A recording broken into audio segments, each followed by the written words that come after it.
security, development, and human rights, a message that resonated in this forum. I am glad to state that some progress has been made in passing laws against sexual and gender-based violence and improving women's security.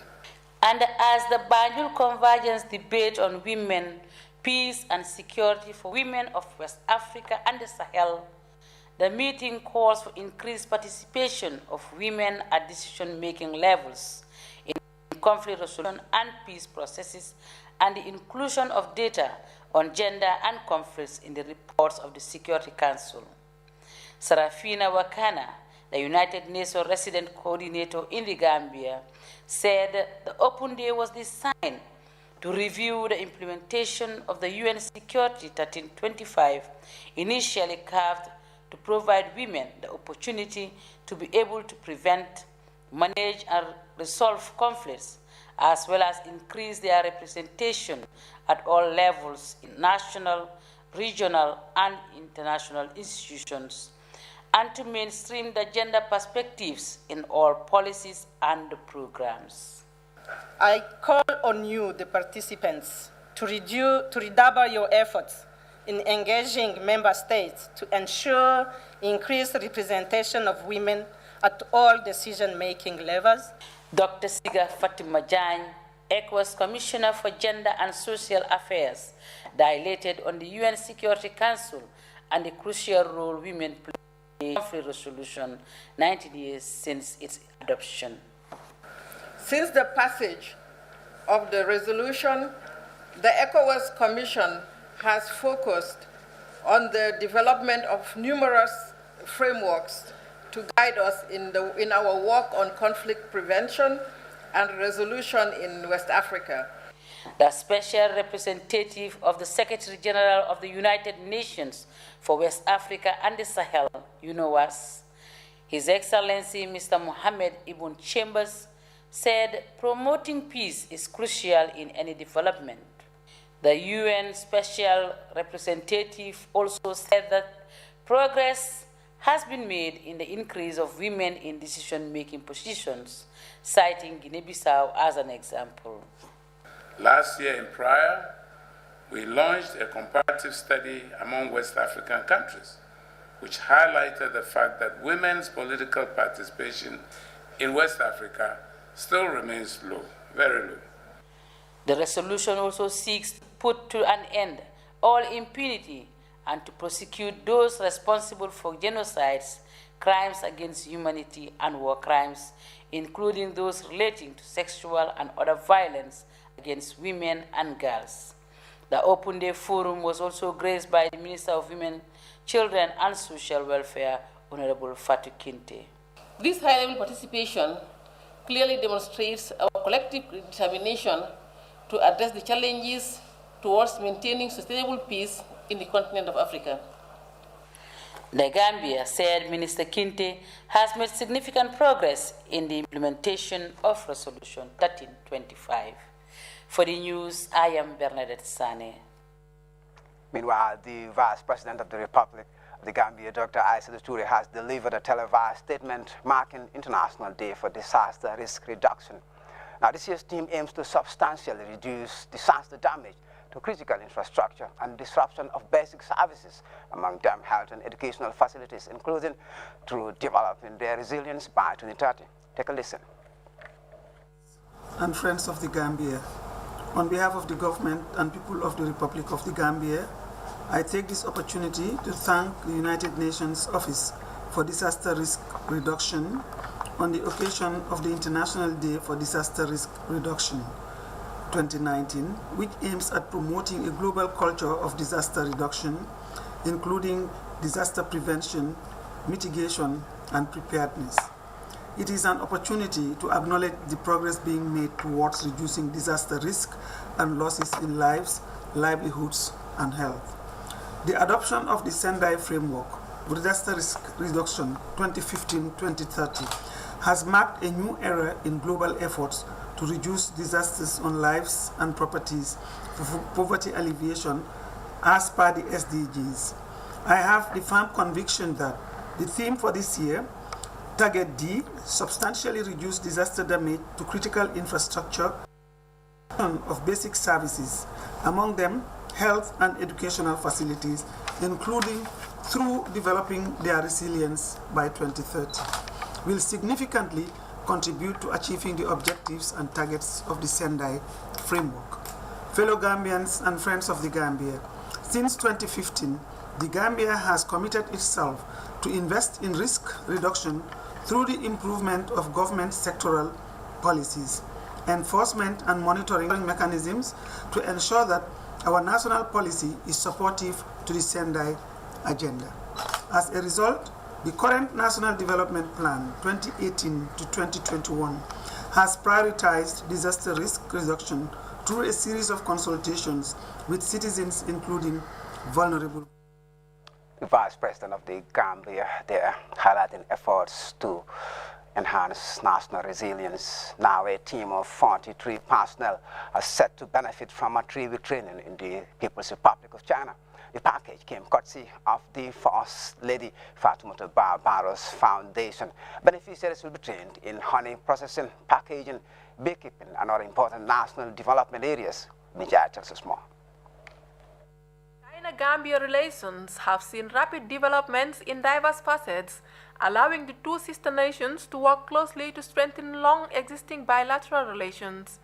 The Banjul-Beijing partnership ushered in a collaborative program that is creating waves both in the home front and beyond, as more Gambians benefit from cultural exchanges, learning new and innovative technologies in China to transfer expertise back home. We are here today to give support to this important event in the relationship between the Republic of the Gambia and the People's Republic of China to further consolidate the people-to-people relationship, which has been signed before when His Excellency President Adama Barrow visited the Republic of China. Moving to strengthen that strong partnership, First Lady Fatoumata Barrow is driving a special scheme hinged on advancing the cause of Gambian women and girls via lucrative and marketable skills. Securing a training package from the Sino-Gambian Corporation through her foundation, 43 personnel comprising both men and women are all set to benefit from an intensive 3-week course on beekeeping, honey processing, packaging, and labeling. The training will allow beneficiaries to acquire new skills and knowledge on modern techniques of beekeeping and honey processing. The Chinese ambassador to the Gambia hailed Banjul-Beijing relations while recognizing the great importance First Lady Barrow attaches to the advancement of Gambian women. Her Excellency has always attached great importance to the capacity building of the Gambian people. She has worked with our Chinese embassy for so many times to discuss how to promote the progress of the related projects. So with Her Excellency personal promotion, we successfully managed this training program, the beekeeping and the honey processing. So this is a good project. Women, Children and Social Welfare Minister advised the selected cohort to serve as good ambassadors of the Gambia during their stay in China. You are never old to be trained. While you are in China, one, you are going to serve as ambassadors of the Gambia. You are going to be our eyes, our ears in China. And also during your training, ask as many questions as possible. I know we all have different capacities of acquiring knowledge or understanding. Some will understand faster than others. So after the classroom, please be engaged in discussions to make sure that you explain to each other more so that you understand better. Modernization and mechanization of agriculture is targeted as a key driver of growth in the Gambia, a process which the Deputy Permanent Secretary at the Agriculture Ministry says demands a well-trained and equipped personnel. Beekeeping is part of agriculture. It is under the Ministry of the Department of Livestock, which is under the Ministry of Agriculture. This training would be very important. It's very important and would be a key factor to enhance your capacity to add value to honey to the high level, from the honey hive to the dinner table or to the supermarkets, as you yearn to keep stand and add value to your economic stand as women of this country. Training beneficiary Kairaba Fati and Aissatou Njai spoke on behalf of the team. The duo couldn't be more grateful to the First Lady for what they described as a lifetime opportunity. They used the opportunity to further solicit more support from the First Lady for a lab and export market linkages, which they lamented as major challenges in their work. The office of the First Lady, this is her passion. She will never give you fish. She will train you how to catch fish. And that is more sustainable. And that's the same policy that the Republic of China is doing. I think we've been doing a lot of exhibitions in the country. She has personally given us groups for us to train, to build their capacity. And thank God that some of the participants have started training with us. She is calling us to tell us, I want you to train our women groups so that they can sustain their livelihood. The 43-member team is now set to depart Banjul on Saturday for a 3-week stay in China, where they will be taken through new methods in honey processing and production. Officials aim to utilize the group as trainers in different regions of the country upon return. Ominjai, GRTS. The Ministry of Basic and Secondary Education and other partner institutions, students, and local authorities recently gathered in Mansa Conca for the commemoration of the world's largest lesson. The event forms part of the United Nations drive to attain sustainable development goals, engaging school children in the discussion of vital issues such as poverty, education, gender equality, healthcare, and natural resources, among others. Samuel Ba has more. The world's largest lessons is a growing movement of educators, civil society organizations, ministries of education, and passionate individuals sharing the sustainable development goals with millions of young people all over the world. In the Gambia, celebrations marking the world's largest lessons were commemorated in Mansa Conco on the theme Writing the Future of Childhood, for every child, every right. This year's theme, entitled Writing the Future for Childhood, Every Child, Every Right, based on the UN Convention of the Rights of Children, is a case in point.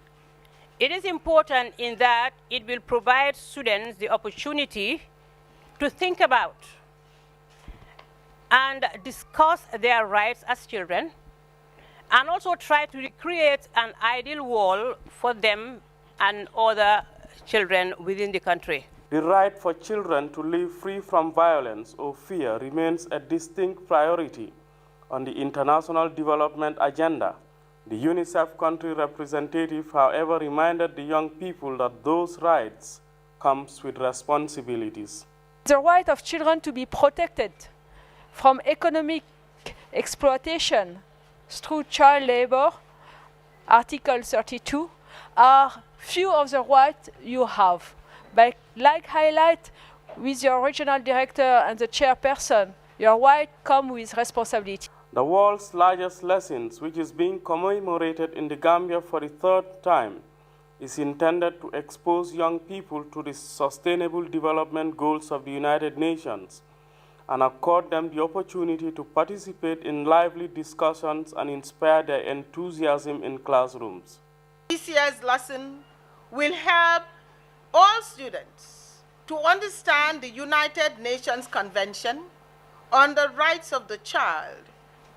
It is therefore imperative that you, the students gathered here, and even those not here with us this morning, but in their schools or in their homes or in whatever other place they are, should be in the heart of this agenda, and your roles cannot be overemphasized, as you are extremely, extremely crucial in achieving the SDGs and holding leaders accountable for its achievement. The UNICEF-funded activity in Mansa Konko has attracted over 2,000 students in 10 centers to discuss issues affecting their lives.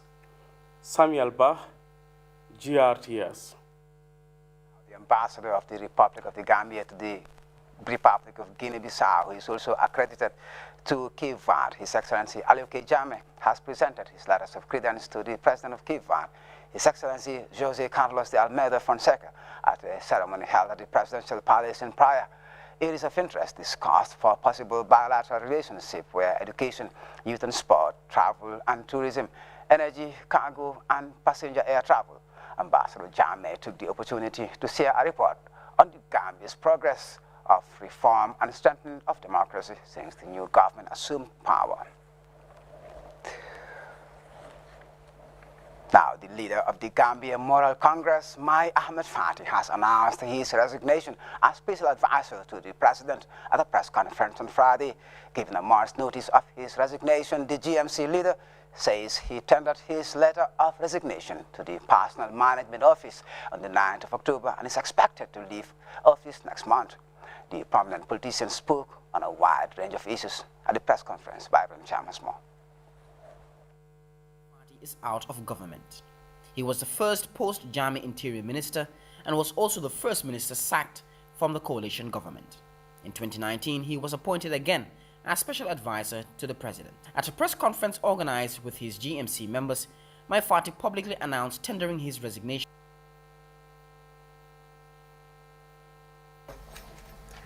I submitted a notice of termination of my contract of appointment as a special advisor to the president. I no longer feel challenged, and also I do not feel being useful as special advisor to the president anymore. And so there is no need to continue. As simple as that. The GMC leader spoke on a wide range of issues surrounding his tenure as both Interior Minister and Special Advisor to the President, in which he mentioned was a continuation of a thorough security sector reform to ensure the respect of human rights and rule of law in the country's security sector services. As the first post-Jammeh Minister of Internal Security, no one knows better than I the urgent need to transform the security sector.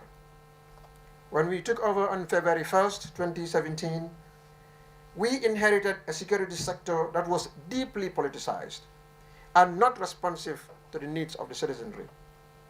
It was therefore necessary to initiate a robust reform process that would create a professional, accountable security sector loyal only to the Constitution, under democratic civilian control, with full respect for human rights and the fundamental principles of good governance. The 3-year debate was also raised, and Mr. Fati gave the position of which he and his party stands. Those of us who believe that my resignation has anything to do with the 3 years job now, we are making a mistake. I am not part of that, and my party is not part of it. And I will not be out in the streets on a 3-year agenda. I will not be. Those who want to, is their constitutional right to disagree. And I will uphold and support their right to protest. They must be allowed to protest. They must. Nobody can deny that right from them. If they deny that right from me, I'll be forced to go to court to defend them. Responding to the accusations of the former Vice President Tambajang on trying to contact all stakeholders of the coalition on important meetings, Mai Fati debunked those claims. She adopted an exclusionary tactic by preventing us. My representatives to the coalition discussions are here. None of them had ever received a phone call from Madam Tambajang about any of the meetings. I want her to produce a single letter that was sent to GMC informing us about the meetings. One single letter that was delivered from her to my office. One. I put her on the challenge to produce it. I can tell you, till the cows come home, she will never be able to produce it because it will never happen. And I told her this last night, and she said, well, I use WhatsApp. I told her, Madam, you were the former Vice President of this country. Coalition is the bedrock of this government. Do you run a government on WhatsApp? You are saying you're sending WhatsApp messages, an important matter like this? The GMC finally stated that his party is now in full action and that all that left the party due to his reappointment shall come back because they have a nation to build and the GMC is the future of the Gambia. Reporting for GRTS News, I'm by Ibrahim Cham. My father there, calling it quits, our special advisor to the president. Now to other news, His Holiness Hazrat Mirza Masroor Ahmad, the worldwide head of the Ahmadiyya Muslim community, has addressed global delegates at the UNESCO headquarters in Paris. Ambassadors, top government officials, and representatives from various organizations across France attended the major gathering, which explored the role of peace in attaining sustainable development goals on October 8, 2019. Various speakers, including the communications supervisor of the Malian delegation at UNESCO, Mr. Jean-Christophe Aus, the religious advisor of the Foreign Affairs Ministry, Mr. Clement Rouge, from the Central Religion Advisory Board at the Home Office, and Mr. Gregoire Duplino, Mayor of Ombo, Mr. Willie Brenton, President of the NATO Memorial, and Mr. Guillaume Jala, representative of Malian Christians living abroad, all addressed the event examining the path towards a sustainable world via peace and tolerance. The speakers expressed admiration for the peaceful aspirations and works of the Ahmadiyya Muslim community and other concerted global efforts to sustain peace. Now, the Agribusiness Service Unit of the Department of Agriculture and the Food and Agriculture Sector Development Project, FASTEP, recently organized a 3-day training in bookkeeping and financial management. The training in Genoa, LRR targeted members of the Youth Agricultural Service Centers and beneficiaries of FASTEP matching grants. Our Lower River Region correspondent, Alajimbai, has more. The 3-day training, organized by the Agribusiness Service Unit of the Department of Agriculture in collaboration with FASDEP, aims to equip members of the Youth Agricultural Service Centers and beneficiaries of the FASDEP matching grants with bookkeeping and financial management skills. The director of the Agribusiness Service Unit, Abaji Sankare, said proper record keeping and financial management is crucial to the sustainability of the businesses of the youth service centers and individual farmers. If you are talking of sustainability, especially with, I think this area is very fundamental, because if you are into business as a group, your financial management aspect is poor. Definitely nobody will have confidence in that group, because as a business you need to take it as a business and with seriousness, and that seriousness is you must have all these items I have just made mention here. For the purpose of auditing, it will make it easier for the audit. For the purpose of accountability and transparency. The Regional Agriculture Director, Lower River Region, Demba Sanyang, acknowledged the contributions of FASDEP to the development of agriculture. He, however, called on farmers to make the best use of the opportunities at their disposal and properly manage the income generated from their farms. This is the greatest opportunity FASDEP can do towards the development of this country and equally contributing to the development of agriculture. You've all been beneficiaries in one way or the other. In tractors, power tillers, you name them. These are functioning and we expect them to be functional for a period. But equally, it's your own responsibility as well to make sure you be your self-auditor. How do you do this? Through proper bookkeeping and recording. At the end of the training, participants will be provided with passbooks and receipt books for their various businesses. Organizers and beneficiaries are hopeful that the initiative will improve agribusiness across the country. Alajimbai, GRTS News. Live from Banjul, this is GRTS News. Time for our first break. Sports is up next. Don't go away.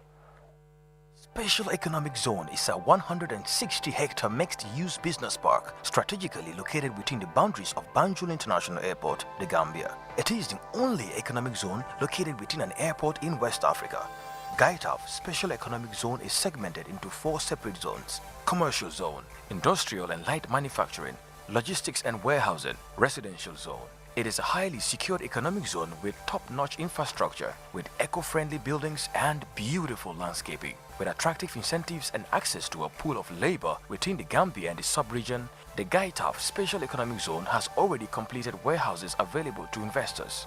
Located less than 30 minutes away from the international seaport of Banjul, investors in the Special Economic Zone will enjoy a unique proximity to major markets around the world, including Africa, Europe, America, and Asia. For additional information, please visit www.gaitaf.com.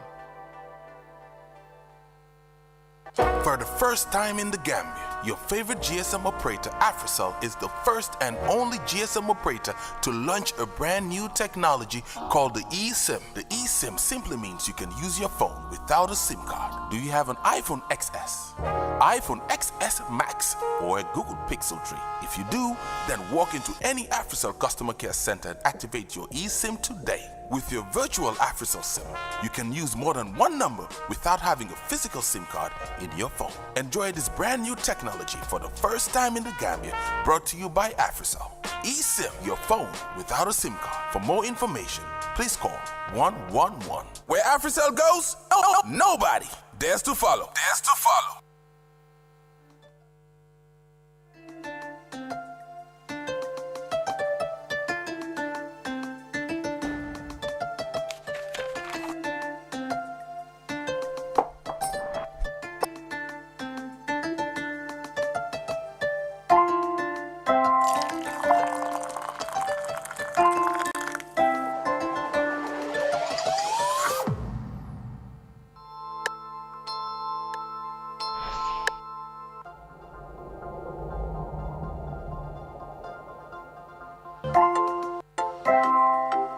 Fan ko yow tamit suukar laa doon wër xanaa boutique amu si boppu koñ bi suukar Sofi laa doon wër te suukar Sofi dafa yomba saf set sell te si réew mi fii lañ ko defaree xanaa xamuloo xale yi si boppi koñ bi suukar Sofi la ñuy ataaya ndax dafa sakkan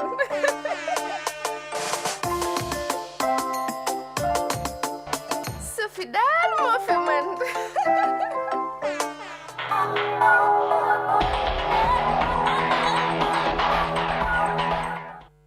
to the introductory level 1 training for cricket coaches, which ended at the Gambia National Olympic Committee House on Thursday. The event organized by the Gambia Cricket Association was meant to introduce young coaches to the basics of the game. Hamad Baji attended the closing ceremony and now tells us more. This group gathered here is drawn mainly from schools, various cricket teams and communities. The event organized by the Cricket Association was meant to expose young cricket coaches basic knowledge about cricket, and the instructors said the training was a success. A big success because from yesterday till today we have seen the, when we get the review this morning, we have seen that most of them have come up, studied also the game, and then when we ask questions, they answer to those questions, and then we've now put it to them that now they have to go back to their community or their schools and make sure they implement what they have learned there. Our aim is to make sure each and every one of them, before the end of the year, they must have a cricket team. They should get a cricket team by the end of the year, either in their community or even a street team, that they can really show that definitely what they've learned here has been implemented. Participants said they have learned a lot and are ready to implement the knowledge gained from the training to their clubs and communities. If we get back to the schools or if we get back to our clubs, we can able to help the children in order to develop them to become national players of cricket in this country. We learn a lot here, just like how to train a kid about cricket. We learn the basic like how to hold and grip the baton and how to throw the ball, fielding and how to stop. We learn a lot.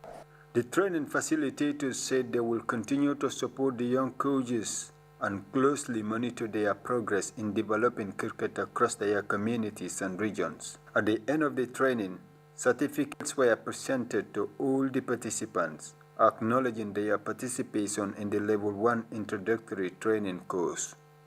Farmer Abaji, GRTS News. Advancing cricket coaching in the Gambia.